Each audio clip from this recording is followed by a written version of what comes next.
Hello बच्चों, कैसे हैं आप सब और कैसे चल रही है आपकी पढ़ाई। लास्ट क्लास में हमने इस चैप्टर का यहाँ तक कर लिया था, जिसमें दो तालिका दी हुई थी, एक छोटू का और एक मानही का। इन दोनों तालिका को हमने भरा था और जो भी इसका जो संख्या की जो प्रकृति है ये सब हमने समझा था। आगे देखते हैं, आगे लिखा हुआ है मानही के योजना से नीचे के घरों में इक्वल टू नॉट या इक्वल टू चिन्ह बैठाएं।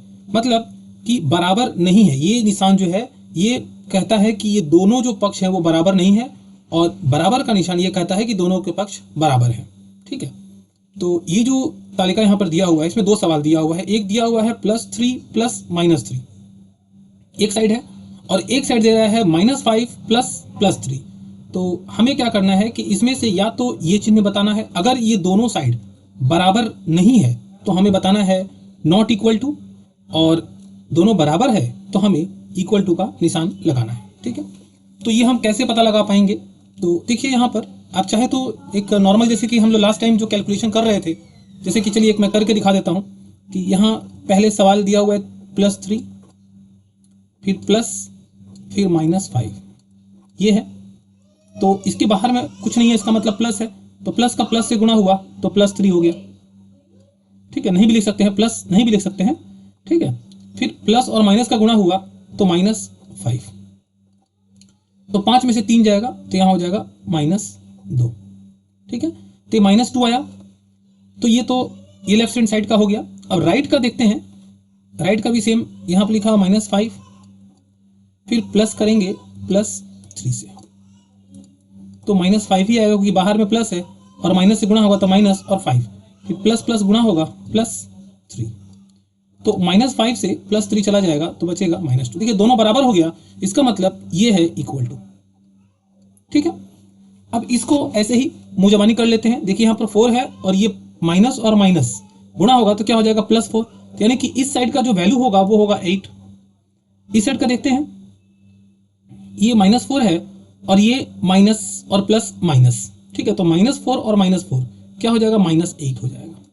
ठीक है, तो हालांकि देखिए संख्या दोनों का बराबर है 8 और 8, लेकिन फर्क है कि ये प्लस में है और ये माइनस में है, इसलिए ये दोनों वैल्यू बराबर नहीं है, इसलिए हम कहेंगे नॉट इक्वल टू। ठीक है, तो इसको ऐसे इक्वल टू कट कर देंगे। ठीक है, तो ये सवाल हमें क्या समझाना चाह रहा है। सवाल ये बता रहा है कि पूर्ण संख्या के योग, देखिए ये जितने भी यहाँ पर संख्याएं हैं सब पूर्ण संख्या है। तो पहले देखिए, पहले क्या किया गया था, योग किया गया था। ठीक है, पहले योग किया गया था और दूसरी बार वियोग किया गया था। तो यहां पर कुछ नियम को समझाने के लिए ये उदाहरण दिया गया है। तो हम देख रहे हैं कि पूर्ण संख्या के योग विनिमय नियम मानकर चलते हैं। ठीक है, यहां पर चलते हैं करिए या फिर चले। ठीक है, तो पूर्ण संख्या का जो योग होता है, अगर हम पूर्ण संख्या का योग करते हैं तो वो क्या करता है कि विनिमय नियम, विनिमय मतलब एक्सचेंज होता है। मतलब आप कुछ इस तरह से करें कि +3 और -5 करें।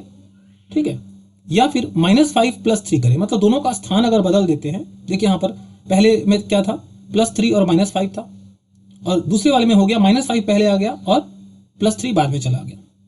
तो इस तरह से अगर एक्सचेंज हो जाता है, दोनों अपना अगर प्लेस को चेंज कर लेते हैं तो भी कोई फर्क नहीं पड़ता है। ठीक है, यानी कि विनिमय नियम मानकर चलते हैं। विनिमय अगर कर भी देते हैं, अगर उनके स्थान का परिवर्तन कर देते हैं तो भी वैल्यू में कोई फर्क नहीं आएगा, ये बताया जा रहा है योग के नियम में। लेकिन वियोग के नियम में बोला जा रहा है पूर्ण संख्या का वियोग विनिमय नियम मानकर नहीं चलता। यहां पर जो बॉक्स बनाया गया है इसमें होगा विनिमय, तो विनिमय नियम मानकर नहीं चलता है। देखिए कैसे, यहां पर क्या किया गया था, पहले +4 फिर -4, फिर दूसरे वाले में क्या कर दिया था, -4 + 4, स्थान बदल दिया गया था। ठीक है, देखिए कैसे स्थान बदल रहा है, पहले प्लस था उसके बाद माइनस था, लेकिन दूसरी अवस्था में क्या किया जा रहा है, पहले माइनस और दूसरे प्लस।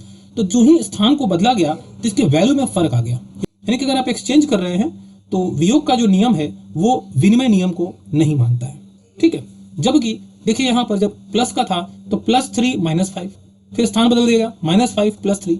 ठीक है, तो दोनों अवस्था में देखा गया कि दोनों का वैल्यू बराबर आ रहा है। यानी कि ये जो उदाहरण से हमें ये सिखाया गया है, ये बात को आप ध्यान रखिएगा कि यही बात हमें सिखाने का कोशिश किया गया है कि पूर्ण संख्या का जब हम योग करेंगे तो वो विनिमय नियम मान करके चलता है, जबकि वियोग करते समय विनिमय नियम नहीं मानता है। ठीक है, वियोग जो है, पूर्ण संख्या का वियोग जो है वो विनिमय नियम नहीं मानता है। ठीक है, यहाँ एक और तरह से समझाने का प्रयास किया गया है। देखिए, ये a मान लीजिए पहली संख्या और b दूसरी संख्या है, ठीक है। तो इन दोनों का हम योग अगर करें, a प्लस बी कर सकते हैं या b प्लस ए कर सकते हैं। देखिए दोनों बराबर होगा, आप a प्लस बी करो या b प्लस ए करो, दोनों का बराबर ही वैल्यू आएगा। लेकिन अगर आप a माइनस बी करें और फिर b माइनस ए करें तो ये दोनों का मतलब एक नहीं हुआ, ठीक है। तो ये बराबर नहीं कहा जाएगा, ठीक है। उम्मीद है ये विनिमय नियम जो कहा जा रहा है कि योग जो है वो विनिमय नियम मानकर चलता है और वियोग विनिमय नियम नहीं मानता, ठीक है, समझ में आया होगा। चलिए आगे चलते हैं।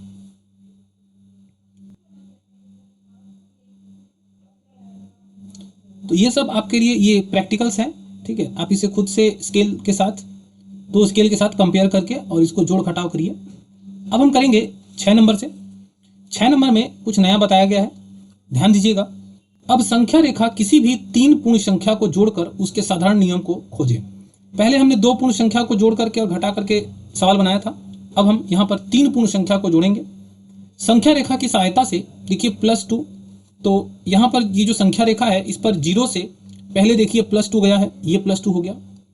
उसके बाद फिर -4, फिर यहाँ 2 से फिर -4 की तरफ किया ये, और फिर प्लस करके फिर -8 की, फिर यहाँ से लेकर के -8 तक ये गया हुआ है, ठीक है। तो इसको कैसे हल किया जाएगा? हल करने के लिए आपको पता है प्लस और माइनस का जो दोनों के बीच अगर गुणा करते हैं तो क्या नियम है, ये हम पिछला क्लास में जाने थे। तो इसको हल कैसे करेंगे? देखिए लिखा हुआ है +2, यहाँ पर सवाल को पहले उतार लिया जाए। लिखा हुआ है +2, ठीक है, ये कर्ली ब्रैकेट मंझला ब्रैकेट दिया हुआ है, फिर स्मॉल ब्रैकेट, फिर -4, ठीक है, फिर कर्ली ब्रैकेट, फिर +-8, ठीक है। इसे हल करते हैं। तो हल करने के लिए पहले जो ये कर्ली ब्रैकेट है ये ऐसे ही रहेगा, अंदर का जो स्मॉल ब्रैकेट है उसको ब्रेक करेंगे। तो स्मॉल ब्रैकेट ये जो छोटा ब्रैकेट है इसके बाहर में कोई भी निशान और कोई संख्या नहीं है, तो मान लेते हैं प्लस है, प्लस का प्लस से गुणा होगा तो हो जाएगा +2। उसी तरह से यहाँ प्लस और माइनस का गुणा हो जाएगा तो -4, ये कर्ली ब्रैकेट क्लोज, फिर प्लस, ठीक है। तो प्लस का गुणा माइनस से करेंगे तो ये प्लस अब यहाँ नहीं रहेगा, यहाँ रहेगा माइनस, ठीक है, -8। अब ये कर्ली ब्रैकेट के अंदर का हम सॉल्व करेंगे तो +2 और -4 क्या बचेगा? सिर्फ -2 बचेगा, मतलब 4 में से 2 चला जाएगा तो 2 बचेगा, और बड़े का निशान क्या है? माइनस, तो -2 बचेगा। -2 मान लीजिए यहाँ पर -2 है और बाहर में क्या है? कोई भी संख्या नहीं है, ब्रैकेट के बाहर कोई भी संख्या नहीं है, कोई भी निशान नहीं है, तो मान लेते हैं प्लस है। प्लस का निशान का गुणा अगर -2 से करेंगे तो -2 ही आएगा, और ये -8 पहले से है, तो -2 और -8 दोनों जुड़ जाएंगे, एक ही निशान वाले हैं तो आपस में जुड़ जाएंगे, तो -10, ठीक है। ये उत्तर आ गया। देखिए यहाँ पर इसको हल करके बताया गया है। उसी तरह से आगे भी ये उदाहरण का है, तो इस तरह से आप इसको हल कर लीजिएगा। तो हमने यहाँ पर 3 संख्या का जोड़ देखा। एक और बात यहाँ बोला जा रहा है कि पूर्ण संख्या का योग संयोग नियम मानकर चलता है, ठीक है। इसका क्या मतलब हुआ? पूर्ण संख्या का योग संयोग का नियम मानकर चलता है। इसका मतलब ये हुआ कि जैसे कि मान लीजिए ये 3 संख्या है, 1, 2 और 3, A B C ये 3 संख्या है। तो अगर आप योग करना चाहते हैं तो पहले आप A और B का योग करिए, ये एक संयोग हो गया, और फिर इनका योग कर दीजिए C से, मतलब इनका जो भी योगफल आया उससे आप C का योगफल कर दीजिए।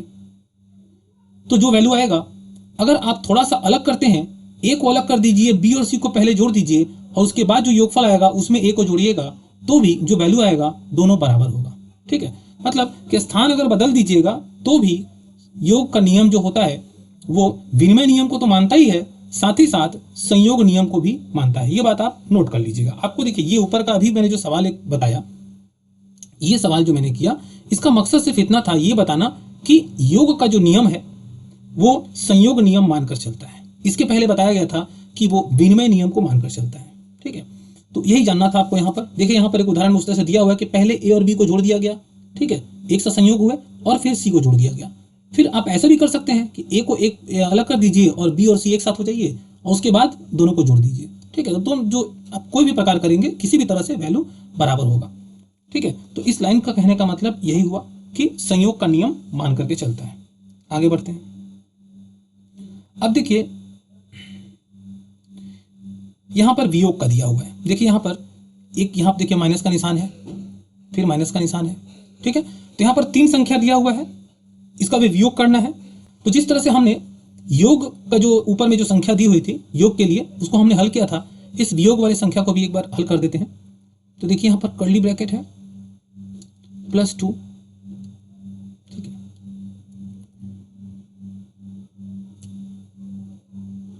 फिर -4, फिर कर्ली ब्रैकेट, फिर -8, ठीक है।